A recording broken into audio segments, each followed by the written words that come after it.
So if you're like me and you don't own a leaf blower, but also don't want your house to burn down in a dryer vent fire, then boy is this the $30 Amazon gadget for you. This thing comes with more dryer cleaning tech than I even knew existed. And that's coming from someone who spends an embarrassing amount of time publishing dryer vent-related content on YouTube. So for today's video, we'll take a quick look at what's included in the kit, followed by a detailed step-by-step explanation of everything you'll need to get your dryer vent looking less like this and a little more like what you see here. And best of all, by the end of today's video, you'll no longer have to pay some guy named Rick who charges by the lint ball to show up with a leaf blower strapped to his back. But before we get into the details, if you find this type of money-saving DIY content at all useful, please take a minute to like the video or even consider subscribing, as it really helps out the channel. But not if you have a money allergy. I know there are probably a few people out there allergic to money who absolutely hate this channel. So if your seasonal money allergies are beginning to flare up and you couldn't bear the idea of saving a few dollars, do not, I repeat, do not hit that subscribe button. Alright, so let's get right into the unboxing, and you can see straight away that in addition to 35 feet of this flexible rod, they've jam-packed this box with just an absurd amount of stuff. Now, as I speed things up here to help get us through this absolutely colossal unboxing sequence, you might be thinking that this is a bit overkill, but you should know that even with my relatively small run of ducting, I still ended up using like 9 or 10 of these items and plan to get tons of repeat usage out of them as well.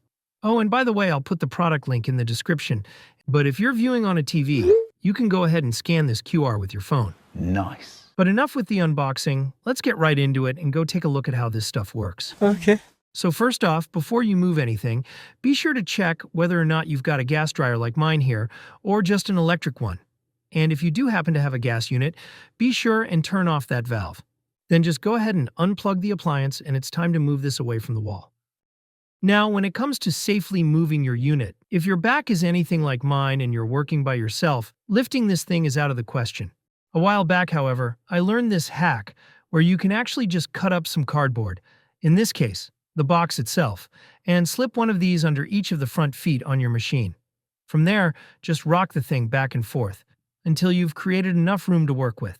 Also, you can see how I'm taking special care to keep an eye on the gas line and moving it slowly and carefully, as you don't want to damage anything internally while doing this. So you'll notice that before I climb back there, I'm making sure to place everything that I'll need within reach. For me, this amounted to basically my power drill alongside the cleaning kit, and then some sort of vacuum hose as well. Oh, and I also grabbed my rotoscope camera that I'll use for some sweet before and afters, and I'll also link that in the description as well, as it's a great way to check in on your vents without having to move anything out of the way. Okay, so step 1 is to pop this thing off the wall. Mine was being held on there with a spring clamp, but if you've got one of those more common hose clamps, you can just loosen the connection with a Phillips screwdriver and then slide it apart. So there was a decent chunk of lint right there at the connection point between the dryer hose and the wall, which I've carefully pulled out of there with the provided gloves. And not only that, but I'm able to chuck it into one of these little lint disposal doggy bags that they've also included. Oh, and if we pause the video real quick, I want to point out something perhaps a little less obvious, but what amounts to yet another great reason for taking this thing apart. So it appears that the last person to put this back together sort of pinched in the end of this ducting, where it meets our flexible tube, which in turn creates a few pretty exaggerated catch points for lint as it travels through on its way out of the house. Luckily for us though, this kit comes with this black plastic plug adapter for your vent that will fit our 4-inch tube here perfectly. And this will in turn allow us to bend things back into a much rounder circular shape. But for now, let's take a look at what we're working with in terms of the length of our ducting. And yes, before you blow up the comments section, that is me, wearing a respirator. Bruh. I don't want anyone to get too excited, but spoiler alert, I might just have a huge drywall project coming up on the channel. Oh my God!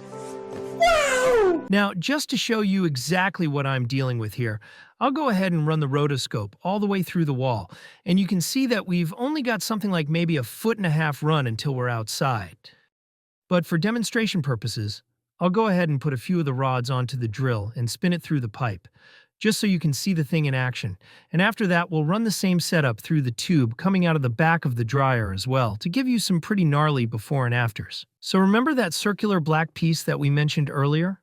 Well, here is where it'll act as a plug adapter of sorts that will attach to the end of your ductwork. Before you can place it in there, though, you'll need to thread your spinning rods through the smaller of the two holes, as you'll want to put your vacuum hose with this blue provided attachment through the bigger one. The idea here is that you can have your vacuum on while simultaneously running the drill, and the black plug will create enough suction to pull everything out. It also comes with a cap for each of the holes in case you want to create suction on the other end of the pipe, or just vacuum things out after you're done with the drilling. So while I get ready to give you another quick demonstration as I run everything through the back of the dryer, I should mention too that you're only supposed to run your drill clockwise, as if you run it counterclockwise, the rods will unscrew themselves and you'll end up with everything stuck within the inside of your ductwork, which to me seems like an absolute nightmare. So before we run it through, here's a nice before shot of what things look like. And most of what was in there was located way over on the end of the hose, closest to the dryer. But if you take another look after a real quick cleaning, you can see just how quickly we were able to easily dislodge and suck out just about all the buildup. So at this point, I went ahead and cleaned up our connection a bit, spring clamped things together, and put the dryer back in place. But before calling it a day and turning back on the power and gas, I wanted to take advantage of a couple more of the items provided within the kit and thoroughly clean out the front of the unit as well.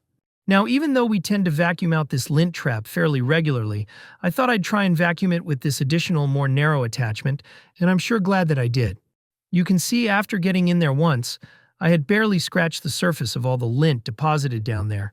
So I went at it with one of the longer brushes that they give you, and vacuumed it again, and only then was I able to get everything out of there, which really goes to show you just how crappy a job we were doing while just using our regular vacuum as compared to these specialty tools. Oh, and as I plug back in the dryer and turn back on the gas, there's one more super useful item in here that might just save me hours of time every year, which is this little grabber thing. You see, in the event that I scope the entire vent, and I only see a lint collection near the first foot or so, I could actually just snake this in there alongside the rotoscope and grab the obstruction from outside the house, and then not have to mess with moving the dryer at all. Just like a cool little bonus feature that could potentially save me a ton of time. So when everything was said and done, I was pretty blown away with the value in this kit, but also glad that I took the time to get a little more familiar with my ductwork. It's great to have both the knowledge of where any trouble spots might be, as well as the rotoscope camera to just scope things out from time to time to get a better idea of when I actually need to move the dryer. As I mentioned earlier, I'll be sure to link all the products you've seen here in the description below, and if you've made it this far, please take a moment to hit that like button or consider subscribing, as it really helps out the channel. And I hope to see you next time. Thanks.